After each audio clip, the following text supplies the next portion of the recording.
سلطان محمود غزنوی ایک نیک مسلمان بادشاہ گزرا ہے۔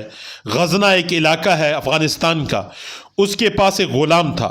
اس غلام کا نام ایاز تھا تو دیہاتی آدمی، لیکن جب بادشاہ کے پاس آیا تو وہ اتنا اچھا خدمت گزار تھا کہ بادشاہ کو پسند آ گیا۔ بالآخر بادشاہ کے مقربین میں شامل ہو گیا۔ اب دوسرے لوگ جب کبھی ایاز کو دیکھتے کہ اتنی عزت مل گئی تو حسد پیدا ہوتا۔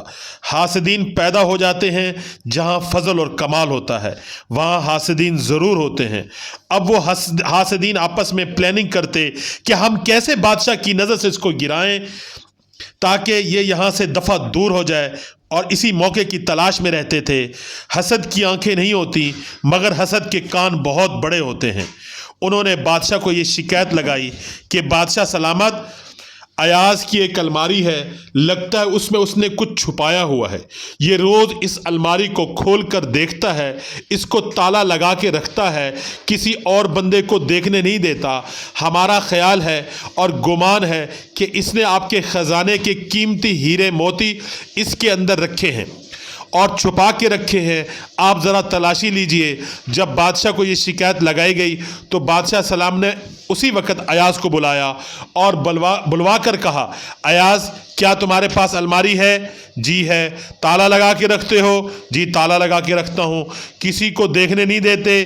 جی نہیں۔ روز اسے دیکھتے ہو؟ جی ہاں۔ فرمایا چابی لاؤ۔ ایاز نے چابی دی۔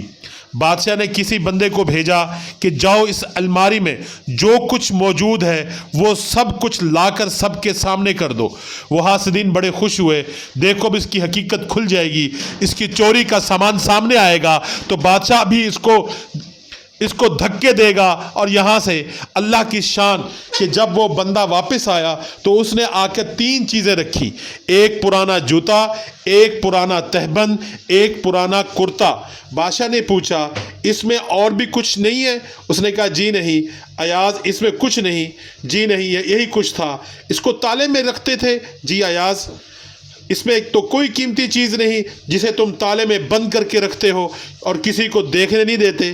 ایسی چیز بھی نہیں کہ جسے تم روز آ کے چیک کرو ٹھیک ہے یا نہیں؟ اس نے کہا بادشاہ سلامت، بات یہ ہے کہ یہ میرے نزدیک بہت قیمتی ہے۔ بھائی کیوں؟ وہ اس لیے کہ بادشاہ سلامت، جب میں آپ کے دربار میں پہلی مرتبہ آیا تھا یہ جوتے پہنے ہوئے تھے، یہ تہبند تھا، یہ کرتا تھا، میں نے اس کو محفوظ کر لیا۔ اب میں روزانہ الماری کھول کے دیکھتا ہوں، اپنے نفس کو سمجھاتا ہوں، ایاز تمہاری اوقات تو یہ تھی، تمہیں اپنی اوقات بھولنی نہیں۔ اب جو کچھ تجھے ملا ہے یہ سب تمہارے بادشاہ کا تم پر احسان ہے۔ اپنے بادشاہ کا احسان سامنے رکھنا تو مجھے اپنی اوقات یاد رہتی ہے، میں تو کیا، اور مجھے بادشاہ کے قریب ہونے کی کیا عزتیں بخشیں۔ تو مولانا روم فرماتے ہیں، کاش ہماری بھی یہ کیفیت ہو جاتی، ہم بھی اللہ رب العزت کی نعمتوں کا استحضار رکھتے، ان کا خیال رکھتے، اپنی اوقات کو یاد رکھتے۔ ہماری کیا اوقات ہے؟ ہمیں تو ذرا کچھ مل جاتا ہے تو سب سے پہلی اپنی